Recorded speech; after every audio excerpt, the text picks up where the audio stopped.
السلام علیکم۔ حکایت سیریز میں جو کہانی میں آپ کے لیے لے کر آئی ہوں اس کا عنوان ہے 5 بچے ایک ماں۔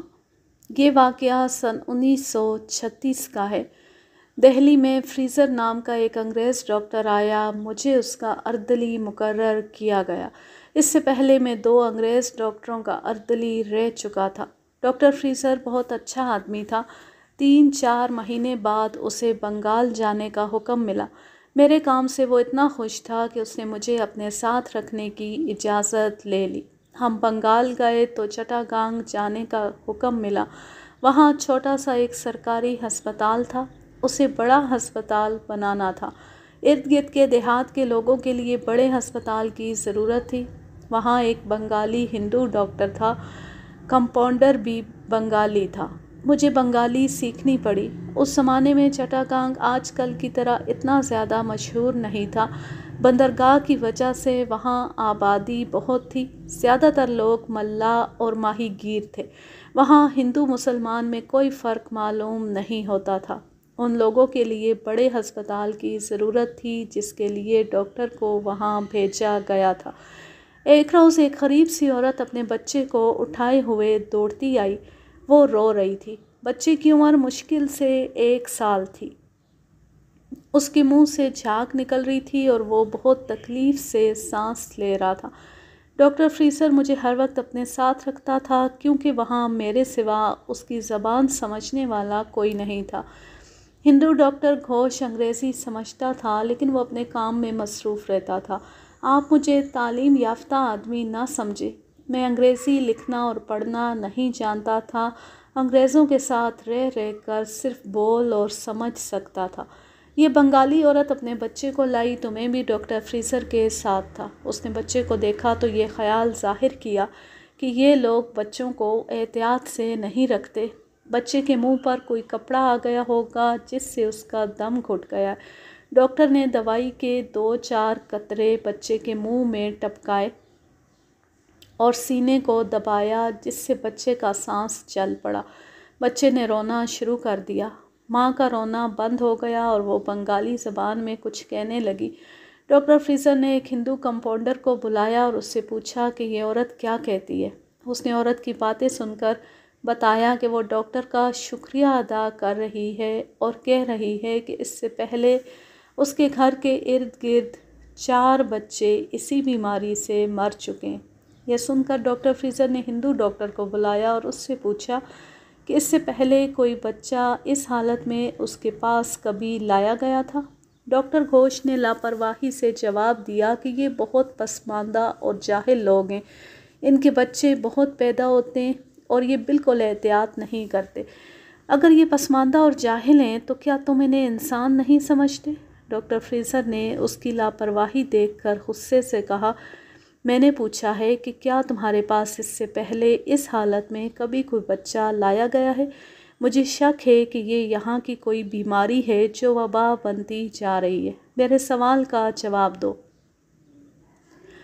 اس سے پہلے 4 بچے اس حالت میں میرے پاس آ چکے ہیں لیکن وہ چاروں مر گئے تھے۔ کتنے وقفے کے بعد لائے گئے تھے؟ ان کی موت کس طرح واقع ہوئی تھی؟ تقریباً 1 مہینے کے اندر 3 4 دنوں کے وقفے سے لائے گئے تھے۔ 3 تو ہسپتال میں آتے ہی مر گئے تھے اور چوتھا 1 روز بعد مرا تھا۔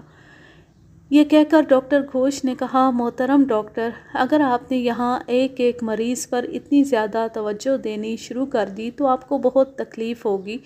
یہ لوگ احتیاط اور پرہیز نہیں کرتے، ہماری دوائیاں لے کر بھی اپنے طریقے ہی استعمال کرتے رہتے ہیں۔ یہ لوگ توہم پرست ہیں، غیبی آفتوں میں یقین رکھتے ہیں اور دیوتاؤں کو خوش کرنے کے لیے عجیب و غریب حرکتیں کرتے ہیں۔ آپ زیادہ پریشان نہ ہوں۔ انگریزوں میں یہ خوبی تھی کہ جس بات پر انہیں شک ہوتا تھا اسے وہ لاپرواہی سے چھوڑ نہیں دیتے تھے، بال کی کھال اتارتے تھے۔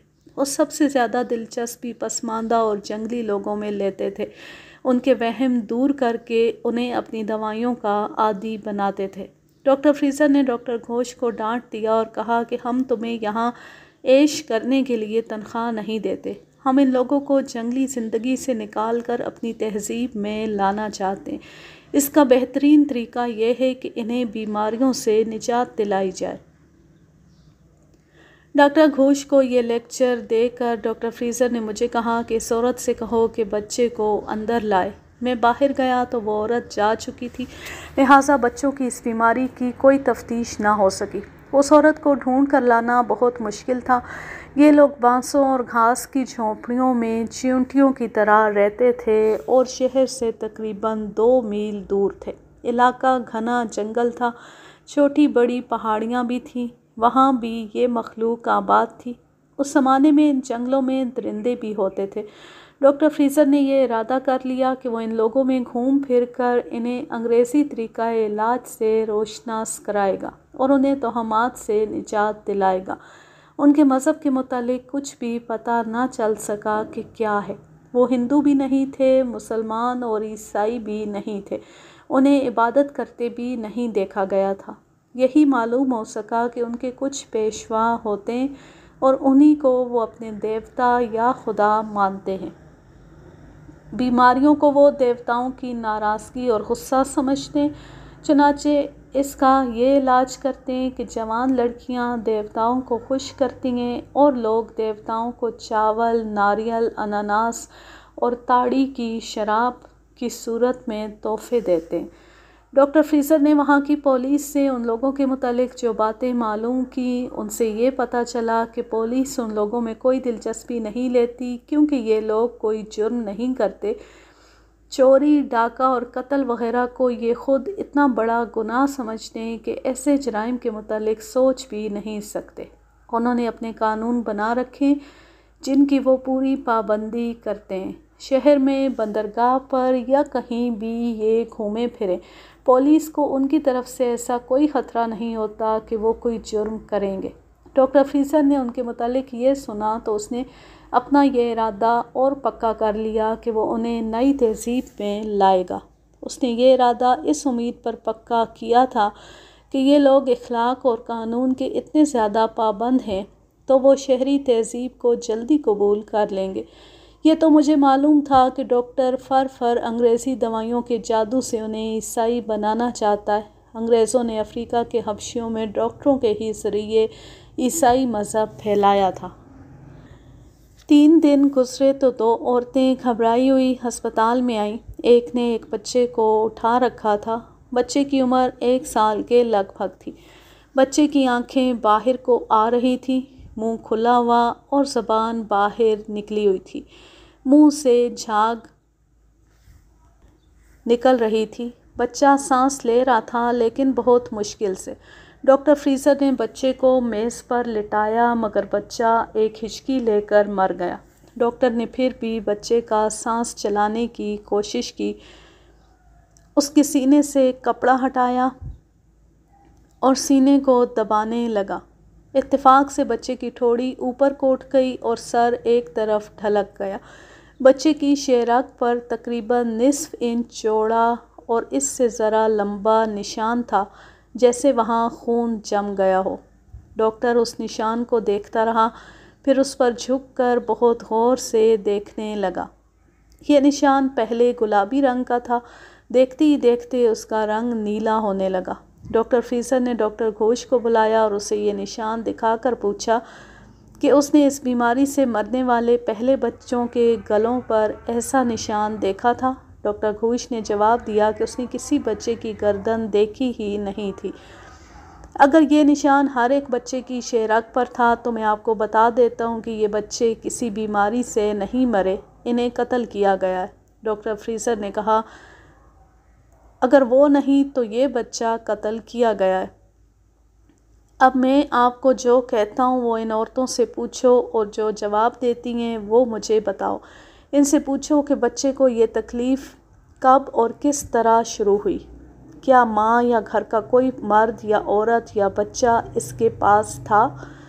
ڈاکٹر گھوش نے ان کی زبان میں عورتوں سے یہ سوال پوچھے اور ان کے جواب سن کر انگریزی میں ڈاکٹر فریزر کو بتائے۔ جواب یہ تھا کہ ماں کو ایک جگہ سے لکڑیاں اٹھانے کے لیے گھر سے ذرا باہر جانا تھا۔ یہ اس کا پہلا بچہ ہے۔ بچے کا باپ گھر میں نہیں تھا۔ وہ چونکہ لکڑیاں اٹھانے جا رہی تھی اس لیے بچے کو ساتھ نہیں لے جا سکتی تھی۔ وہ بچہ کسی عورت کے حوالے کرنے کے لیے جھونپڑی سے باہر آئی تو ماگین نام کی ایک عورت ادھر سے گزر رہی تھی۔ اسے کہا کہ وہ ذرا سی دیر بچے کا خیال رکھے تاکہ وہ لکڑیاں اٹھا لائے۔ ماگین نے بچہ اس کی گود سے لے لیا اور جھونپڑے میں چلی گئی۔ یہ عورت لکڑیاں لینے چلی گئی لیکن راستے میں ہی اسے خیال آ گیا کہ وہ رسی ساتھ نہیں لائی۔ وہ رسی لینے کے لیے جھونپڑے میں گئی۔ اس نے دیکھا کہ اس کا بچہ تیزی سے ہاتھ پاؤں مار رہا ہے اور ماگین اس پر جھکی ہوئی ہے۔ ڈاکٹر فریزر نے اس عورت سے پوچھا کہ اور زیادہ سوچ کر بتاؤ کہ ماگین بچے کو سنبھالنے کی کوشش کر رہی تھی یا اس پر صرف جھکی ہوئی تھی۔ ڈاکٹر گھوش نے عورت کے جواب کا یہ ترجمہ کیا، وہ صرف جھکی ہوئی تھی اور جب ماں اندر داخل ہوئی تو ماگین اپنا ایک ہاتھ بچے کی گردن سے ہٹا رہی تھی۔ اس سے پوچھو اگر ہم کہیں کہ ماگین نے بچے کو قتل کیا ہے تو کیا یہ مان لے گی؟ ڈاکٹر گھوش کی زبانی یہ سوال سن کر اس نے اور اس کے ساتھ آئی ہوئی عورت نے اکٹھے بولنا شروع کر دیا۔ نہیں نہیں، انہیں ماگین کے خلاف یہ الزام سن کر غصہ آ گیا ہے۔ ڈاکٹر گھوش نے کہا، کہتی ہیں کہ ماگین بیچاری خود مظلوم عورت ہے، اس سے دیوتا ناراض ہو گئے، اس کے 2 بچے ہوئے تھے، دونوں مر گئے ہیں اور خاوند اسے چھوڑ کر چلا گیا ہے۔ سارے لوگ اس کا بہت خیال رکھتے، وہ ہر عورت کے دودھ پیتے بچے سے پیار کرتی ہے۔ دیوتا ہمارے ساتھ بھی ناراض ہو گئے، 5 بچے اس بیماری سے مر گئے ہیں۔ ہمارے پروہت دیوتاؤں کو راضی کرنے کی کوشش کر رہے ہیں۔ اب ڈاکٹر گھوش بھی اس واردات میں دلچسپی لینے لگا۔ وہ کچھ دیر ان عورتوں سے باتیں کرتا رہا، پھر اس نے یہ باتیں ڈاکٹر فریزر کو سنائی۔ یہ لوگ بالکل جنگلی ہیں، ڈاکٹر گھوش نے کہا۔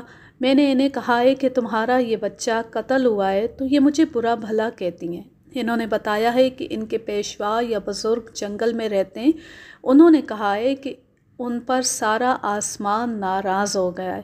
یہ پیشوا رات کو ان سے قربانیاں اور تحفے لے لیتے ہیں اور آسمان اور سمندر کے دیوتاؤں کو خوش کرنے کی کوشش کرتے رہتے ہیں۔ میں نے ان عورتوں سے پوچھا کہ کیا وہ عورتیں مل سکتی ہیں جن کے بچے اس بیماری سے مر چکے ہیں؟ انہوں نے بتایا کہ وہ سب یہی ہیں۔ پھر میں نے ان سے پوچھا کہ تم لوگ اگر یہ سمجھتے ہو کہ تمہارے بچے دیوتاؤں کی ناراضگی سے مر گئے ہیں تو پھر ہسپتال میں کیوں آتی ہو؟ اس کا اس نے یہ جواب دیا کہ ہسپتال کی دوائی پر دیوتا کا کوئی اثر نہیں ہوتا۔ ڈاکٹر فریزر نے فوراً پولیس کو اطلاع دی اور کہا کہ اس کا مطلب یہ ہے کہ ان لوگوں کا ہسپتال اور دوائیوں پر کچھ نہ کچھ اعتماد موجود ہے، اس سے ہم فائدہ اٹھا سکتے ہیں۔ یہ اپنے پیشواؤں سے بھی عقیدت رکھتے ہیں اور ہم پر بھی بھروسہ کرتے ہیں۔ میں انہیں اپنے اثر میں لاؤں گا۔ یہ جنگلی لوگ جنگلوں میں رہتے تھے یا شہروں میں، یہ سب انگریزوں کی رعایا تھے اور ان پر انگریزی قانون لاگو ہوتا تھا، اس لیے ڈاکٹر فریزر نے پولیس کو اطلاع دینا ضروری سمجھا۔ ایک بنگالی تھانے دار آ گیا۔ ڈاکٹر گھوش نے اسے بنگالی زبان میں کچھ کہا۔ اس نے ڈاکٹر گھوش کو کچھ جواب دیا جو ڈاکٹر گھوش نے ڈاکٹر فریزر کو بتایا۔ تھانے دار نے کہا تھا، یہ لوگ ماہی گیری کرتے ہیں لیکن یہ دراصل جنگلوں کے رہنے والے ہیں۔ ہم نے ان کے معاملات میں کبھی دخل نہیں دیا کیونکہ یہ ہمارے قانون کے خلاف کوئی حرکت نہیں کرتے۔ بندرگاہ میں آ کر کشتیوں اور دخانی جہازوں سے سامان اتارتے ہیں۔ انہوں نے کبھی چوری نہیں کی۔ اگر یہ ایک دوسرے کو قتل کرتے ہیں تو ہمیں کیا؟ کسی شہری کو قتل کریں گے تو ہم انہیں پکڑیں گے۔ کیا وہ جنگل جہاں یہ لوگ رہتے ہیں انگریزی قانون کے تحت نہیں ہیں تو آپ ہی کے قانون کے تحت؟ تھانے دار نے جواب دیا، پھر میں تمہارے خلاف رپورٹ کیوں نہ لکھوں کہ تم اپنے فرائض میں کوتاہی کر رہے ہو؟ ایک بچہ قتل ہو گیا ہے، مجھے شک ہے کہ 4 یا 5 بچے قتل ہوئے مگر تم نظر انداز کر رہے ہو۔ تھانے دار بہت گھبرایا اس نے فوراً اپنا رویہ بدل لیا اور کہنے لگا کہ حضور جس طرح حکم دیں پورا کروں گا۔ دونوں عورتوں کو وہ ڈاکٹر فریزر کے حکم سے تھانے لے گیا اور بچے کی لاش کو دونوں ڈاکٹر پوسٹ مارٹم کے لیے الگ لے گئے۔ مجھے یہ معلوم نہیں ہو سکا کہ پوسٹ مارٹم میں ڈاکٹروں نے کیا کچھ دیکھا، مجھے صرف یہ پتہ چلا کہ بچے کا سانس روک کر اسے قتل کیا گیا ہے۔ شام کے وقت بچے کی لاش اس کی ماں کو دے دی گئی۔ اس وقت بچے کا باپ 2 آدمیوں کے ساتھ ہسپتال میں اپنی بیوی کو ڈھونڈتا ہوا آ گیا تھا۔ اس سے معلوم ہوا کہ اس کا قبیلہ جنگلوں میں رہتا ہے۔ تھوڑے سے لوگ یہاں شہر میں مزدوری وغیرہ کرنے یا مچھلیاں پکڑنے والوں کے ساتھ اجرت پر کام کرنے یا خود مچھلیاں پکڑنے کے لیے شہر میں جھگیاں بنا کر رہتے ہیں۔ انہوں نے یہ بھی بتایا کہ رات کے وقت وہ جنگل میں جاتے ہیں جہاں ان کے پنڈت قسم کے لوگ کوئی جنتر منتر کرتے اور رسمیں ادا کرتے ہیں۔ ڈاکٹر گھوش نے انہیں بتایا کہ تمہارے جتنے بچے دم گھٹنے کی بیماری سے مرے ہیں انہیں قتل کیا گیا ہے، اس لیے وہ پولیس کی مدد کریں تاکہ قاتل کو پکڑا جائے، ورنہ ان کے بہت سے بچے اسی طرح قتل ہو جائیں گے۔ ڈاکٹر گھوش کو ان لوگوں کی طرف سے یہ جواب ملا کہ وہ اپنے مقدس باپوں سے اجازت لے کر کچھ کریں گے۔ ان سے جب پوچھا گیا کہ کیا وہ ہسپتال میں جب دوائی لینے آتے ہیں تو اپنے مقدس باپوں سے پوچھ کر آتے، انہوں نے جواب دیا کہ وہ یہاں چوری چھپے آتے ہیں، ان کے مقدس باپ ان کا یہاں آنا پسند نہیں کرتے۔ ان کے یہ خیالات معلوم کر کے بھی ڈاکٹر فریزر خوش ہوا کہ یہ لوگ اگر اپنے جنگلی پیشواؤں یا مقدس باپوں سے آزاد ہو جائیں تو انہیں ہسپتالوں اور دوائیوں کی طرف مائل کیا جا سکتا ہے۔ دوسرے دن پتہ چلا کہ پولیس ان ماؤں کو ڈھونڈنے اور انہیں تھانے لے جانے کے لیے ان لوگوں کی جھگیوں میں گئی جن میں سے 4 کے بچے مر چکے تھے اور 1 کا بچ گیا تھا۔ ان میں سے وہ عورت کسی نہ کسی خیال سے اپنے بچے کو اٹھائے ہوئے ہسپتال میں آ گئی جو 3-4 دن گزرے اپنے بچے کو بے ہوشی کی حالت میں لائی تھی۔ یہ بچہ بچ گیا تھا۔ ڈاکٹر فریزر نے بچے کی گردن کے سامنے جہاں ہنسلی کی دونوں ہڈیاں گردن کے آگے ملتی ہیں ان کے درمیان ہلکا سا ایک نشان دیکھا جس کا سائز اتنا ہی تھا جتنا مرے ہوئے بچے کی شہرگ پر تھا۔ ان لوگوں میں عجیب چیز یہ دیکھی گئی کہ شہروں میں رہنے والے بنگالیوں کے رنگ کالے تھے لیکن جنگلوں میں رہنے والے ان لوگوں کے رنگ کچھ گورے تھے یا پیلے اور سرخ۔ میں یہ نہیں بتا سکتا کہ یہ بنگال کے ہی باشندے تھے یا نہیں۔ سنا تھا کہ یہ آسام کے جنگلوں کے رہنے والے ہیں۔ آسامیوں کے رنگ بڑے صاف ہوتے ہیں۔ رنگ صاف ہونے کی وجہ سے جسم پر ہلکا سا نشان بھی صاف نظر آ جاتا ہے۔ اس بچے کی گردن کا نشان بہت ہلکا ہو گیا تھا مگر نظر آتا تھا۔ ڈاکٹر فریزر نے اس عورت سے پوچھا کہ وہ تھانے جانے کی بجائے ہسپتال کیوں آ گئی ہے تو اس نے جواب دیا کہ تھانے میں بدمعاش اور گناہگار لوگ جاتے ہیں۔ اس نے کہا مجھے جب پولیس کے سپاہیوں نے کہا کہ بچے کو لے کر تھانے چلو تو میں نے کہا کہ میں بچے کو لے کر ڈاکٹر کے پاس جاؤں گی جس نے اس کو زندگی دی ہے، میں اپنے بے گناہ بچے کو تھانے میں نہیں لے جاؤں گی۔ ہم سب اس کے اس جواب پر بہت ہنسے۔ وہ بہت سیدھے سادے لوگ تھے۔ پولیس نے اسے کہا کہ اچھا چلو ہسپتال ہی چلی چلو۔ وہ جب ہسپتال آئی تو تھانے دار بھی آ گیا۔ اس عورت سے پوچھا گیا کہ اس کے بچے کو یہ تکلیف کس طرح شروع ہوئی تھی اور اس وقت بچہ کس کے پاس تھا۔ اس نے بھی ماگین کا نام لیا اور کہا کہ بچہ اس کے جھونپڑے میں سو رہا تھا، اس کے دوسرے بچے باہر کھیل رہے تھے، وہ جھونپڑے کے باہر مچھلی پکا رہی تھی۔ ماگین آ گئی، اس کے آتی بچے کے رونے کی آواز آئی۔ میں نے ماگین سے کہا کہ بچے کو باہر اٹھا لاؤ، میں اسے دودھ پلا لوں۔ بچہ بہت رو رہا تھا۔ ماگین اندر گئی تو بچہ چپ ہو گیا۔ میں سمجھی کہ ماگین نے اسے اٹھا لیا ہے اس لیے چپ ہو گیا ہے، لیکن وہ بچے کو باہر نہیں لائی۔ تھوڑی دیر گزر گئی تو میں اندر گئی۔ میں نے خیال کیا کہ ماگین شاید بچے کو سلانے کی کوشش کر رہی ہے مگر میں اسے دودھ پلانا چاہتی تھی۔ مجھے دیکھ کر ماگین نے کہا کہ دیکھنا بچے کو کیا ہو گیا ہے۔ میں نے دیکھا بچے کی آنکھیں باہر آ رہی تھیں، ہاتھ پاؤں بڑی زور سے مار رہا تھا اور اس کے منہ سے تھوک اور جھاگ نکل رہی تھی۔ اس عورت سے بھی پوچھا گیا کہ کیا اسے یہ شک نہیں ہوا کہ ماگین نے اس کے بچے کو قتل کیا۔ اس نے وہی جواب دیا جو اس سے پہلے ایک عورت دے چکی تھی۔ وہ بھی ماگین کو مظلوم اور بے گناہ سمجھتی تھی اور کہتی تھی کہ وہ ہمارے بچوں کی دیکھ بھال کرتی رہتی ہے کیونکہ اس کے اپنے 2 بچے مر گئے ہیں اور خاوند اسے چھوڑ گیا ہے۔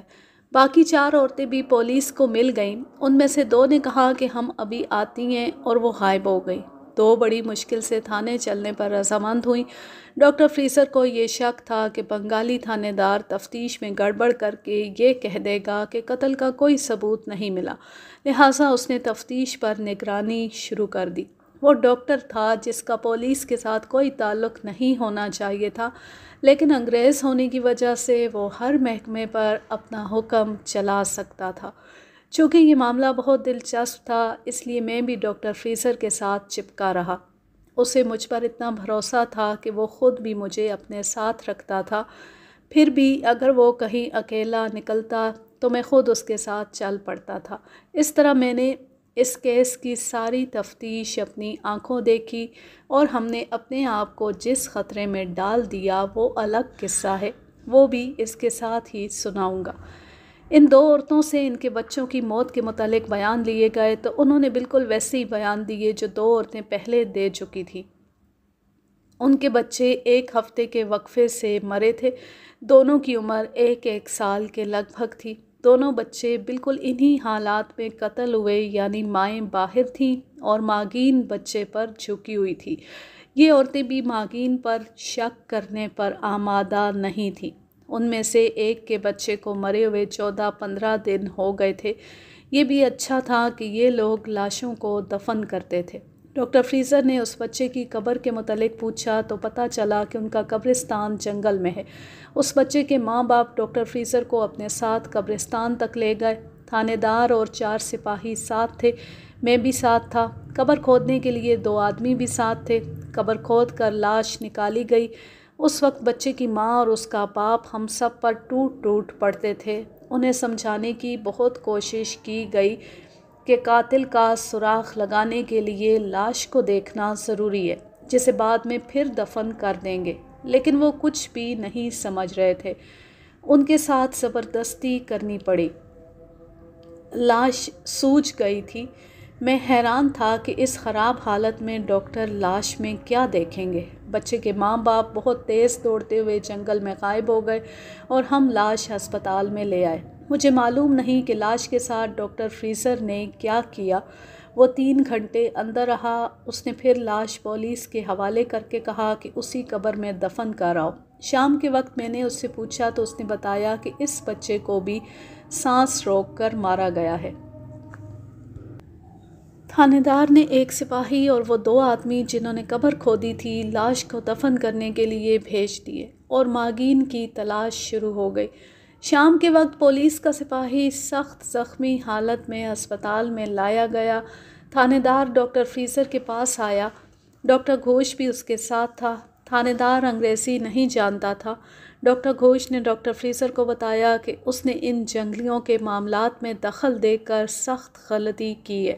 تھانے دار نے بتایا کہ جب پولیس کا سپاہی 2 آدمیوں کے ساتھ بچے کی لاش قبر میں رکھنے کے لیے گیا تو انہوں نے دور سے دیکھا کہ قبرستان میں 5-6 جنگلی آدمی کھڑے ہیں۔ وہ سپاہی اور ان 2 آدمیوں کو دیکھ کر بھاگ گئے۔ جب یہ تینوں لاش قبر میں رکھ رہے تھے تو اچانک 5-6 آدمی ان پر ٹوٹ پڑے۔ ان کے پاس بانسوں کی لاٹھیاں تھیں جن کے سرے برچھیوں کی طرح تھے۔ سپاہی کے پاس لاٹھی تھی اور بیلچہ بھی ساتھ تھا۔ سپاہی کو بانسوں کی 3-4 برچھیاں لگیں۔ اس نے فوراً بیلچہ اٹھا لیا۔ اس نے برچھیوں کے وار روکے اور وار کیے، لیکن وہ جلدی بھاگ آیا۔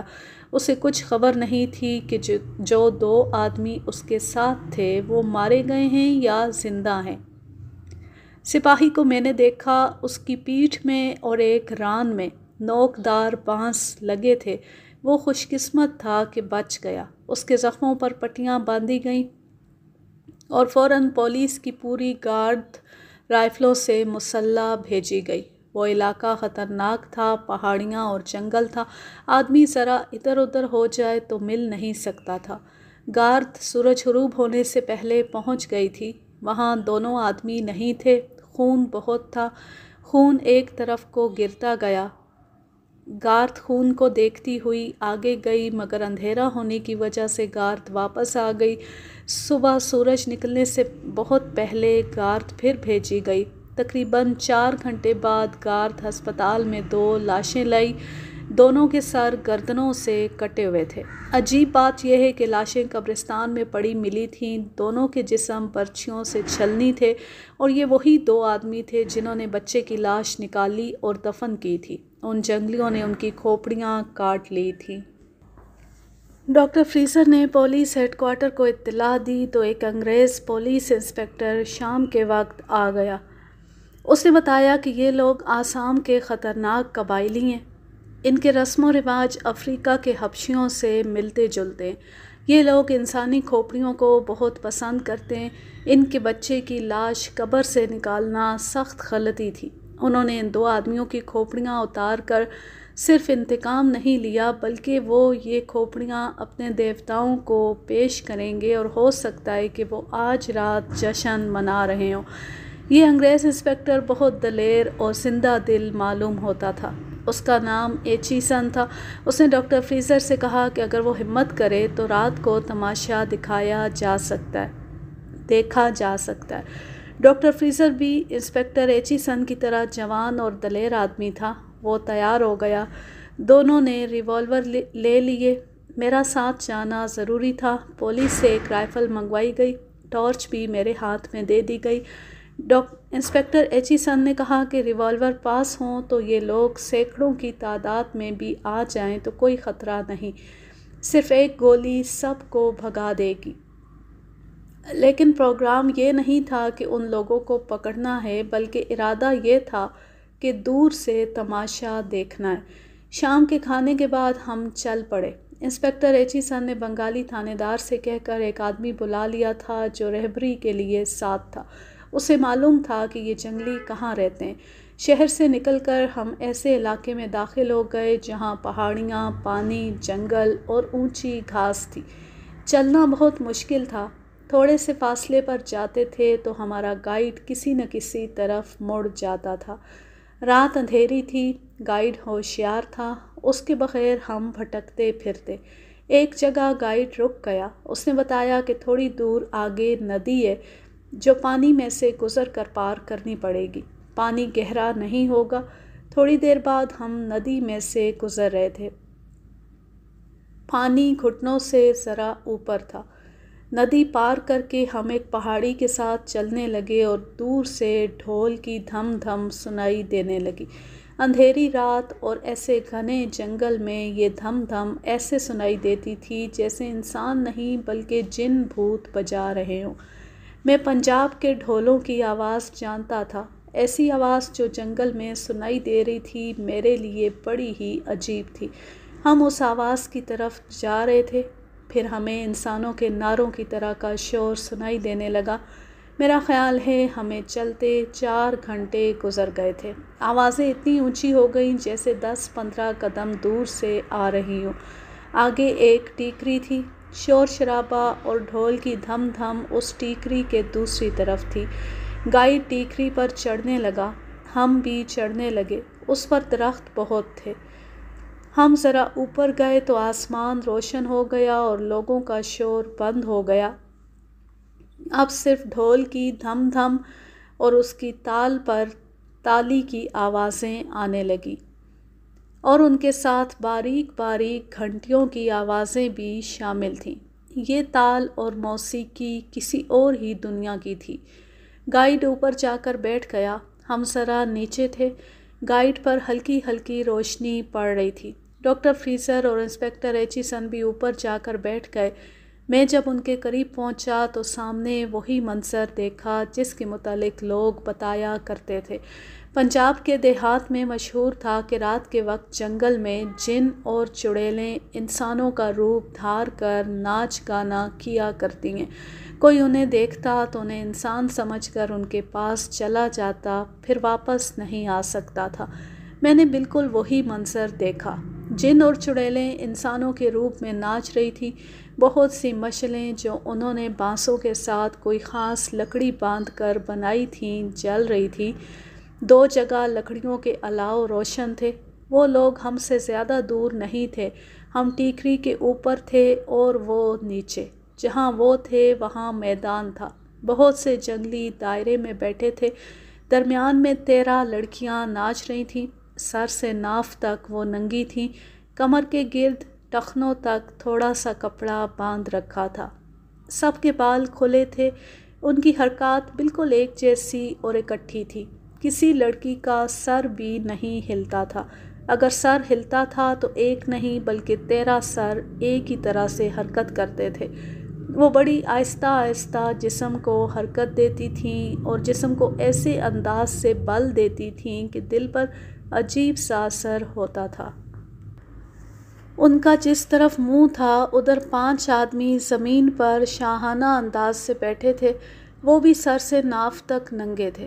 یہ ناچ جاری تھا کہ ایک طرف سے آدمیوں کی ایک قطار نکلی اور نہایت خوبصورتی سے لڑکیوں کی قطار میں شامل ہو گئی۔ ان آدمیوں کے جسم آگ کی روشنی میں بہت ہی خوبصورت لگتے تھے۔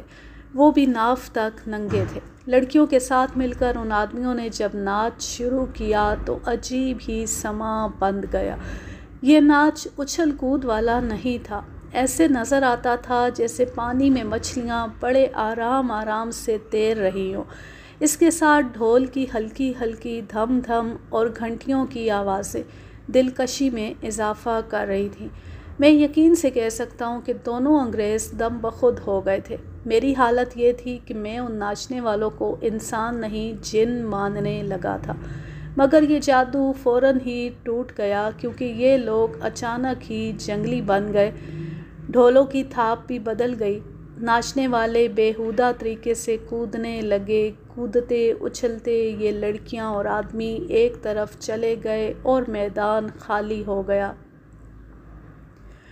یک لخت سارا ہجوم خوشی سے چیخنے اور چلانے لگا۔ ایک طرف سے 5 آدمی سامنے آئے۔ ہر ایک نے بازوؤں پر ایک ایک جوان لڑکی اٹھا رکھی تھی۔ وہ ایک صف میں ڈھول کی دھم دھم پر آگے بڑھنے لگے اور ان 5 آدمیوں کے آگے ایک ایک لڑکی زمین پر لٹا دی جو بادشاہوں کی طرح بیٹھے تھے۔ یہی ان کے مقدس باپ تھے۔ وہ اٹھے اور اس کے ساتھ ہی جنگلیوں پر سناٹا طاری ہو گیا۔ ایسے معلوم ہوتا تھا جیسے یہ سب مٹی کے بت تھے۔ 5 لڑکیاں زمین پر چت لیٹی رہی۔ ان کے مقدس باپوں نے معلوم نہیں کیا کہا۔ وہ تھوڑی دیر بولتے رہے، پھر لوگ وہاں سے جانے لگے۔ مشعلیں بھی چلی گئیں۔ 2 جگہوں پر آگ جل رہی تھی جس کی روشنی میں 5 آدمی اور ان کے سامنے لیٹی ہوئی 5 لڑکیاں نظر آتی رہیں۔ وہ لڑکیوں کے قریب گئے اور لڑکیاں اٹھ کھڑی ہوئیں۔ یہ آدمی مختلف سمتوں کو چل پڑے۔ ہر ایک کے پیچھے ایک ایک لڑکی جا رہی تھی۔ انسپکٹر ایچیسن نے ڈاکٹر فریزر کو بتایا کہ یہ لڑکیاں انہیں قربانی کے طور پر دی گئی ہیں۔ وہ سمجھتے ہیں کہ یہ قربانی دیوتاؤں کو دی جا رہی ہے۔ یہ 5 آدمی مقدس باپ کہلاتے ہیں، شراب میں بدمست ہیں۔ یہ اب کئی دن ان لڑکیوں کو اپنے پاس رکھیں گے۔ ڈاکٹر فریزر نے پریشان ہو کر کہا، میں ان لوگوں کو اس پسماندگی اور اس فریب سے نکالنا چاہتا ہوں۔ ایچیسن نے اسے کہا، اگر انہیں پتہ چل جائے کہ ہم یہاں انہیں دیکھ رہے ہیں تو یہ سارا ہجوم ہمیں گھیر کر پتھروں اور بانسوں کی برچھیوں سے ختم کر دے، پھر ہماری کھوپڑیاں بھی ان کے کھوپڑیوں کے خزانے میں جمع ہو جائیں گی۔ انہیں شہری تہذیب میں لانے کے لیے 1 صدی لگے گی۔ آؤ چلیں۔ تمہارے جو 2 آدمی قتل ہو گئے ہیں ان کے متعلق کوئی کارروائی نہیں کرو گے؟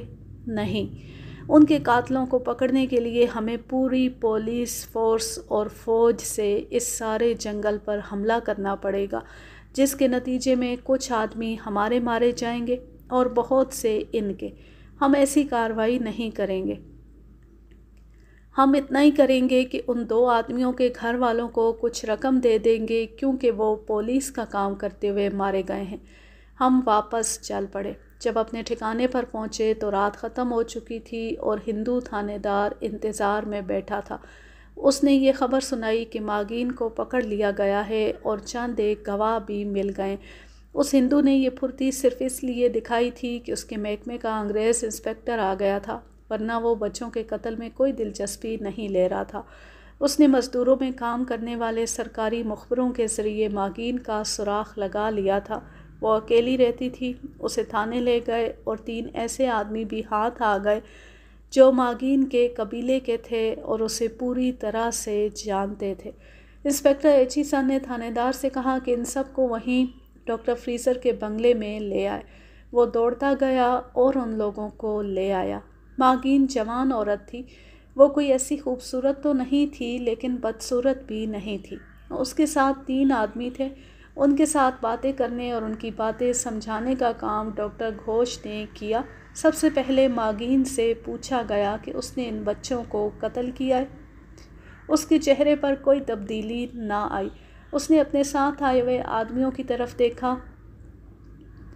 انہوں نے اسے اپنی زبان میں کچھ کہا تو وہ ڈاکٹر فریزر اور انسپکٹر ایچیسن کی طرف دیکھنے لگی جیسے اس نے بات سنی یا سمجھی ہی نہ ہو۔ کئی بار پوچھنے کے باوجود وہ بالکل خاموش رہی۔ انگریز انسپکٹر نے ڈاکٹر فریزر سے کہا، اس عورت کے دماغ پر کوئی شدید اثر ہے۔ اس نے بچوں کو قتل ضرور کیا ہے لیکن یہ ہوش میں نہیں ہے۔ کیا یہ کسی پاگل پن کی حالت میں قتل کرتی ہے؟ اس کے متعلق کچھ پوچھنا پڑے گا۔ اس نے ماگین کو باہر بھیج دیا اور اس کے ساتھ آئے ہوئے آدمیوں سے اس کے متعلق پوچھا۔ وہ اسے اچھی طرح سے جانتے تھے۔ انہوں نے بتایا کہ ماگین کی شادی ایک ایسے آدمی کے ساتھ ہو گئی تھی جو بہت برا آدمی تھا۔ اس کی توجہ دوسری عورتوں کی طرف رہتی تھی، شراب پیتا تھا اور غائب رہتا تھا۔ اس کے 2 بچے پیدا ہوئے، ایک کی عمر 4 سال ہوئی اور دوسرے کی 1 سال۔ تو ایک روز اس کا خاوند ایک عورت کے ساتھ پکڑا گیا۔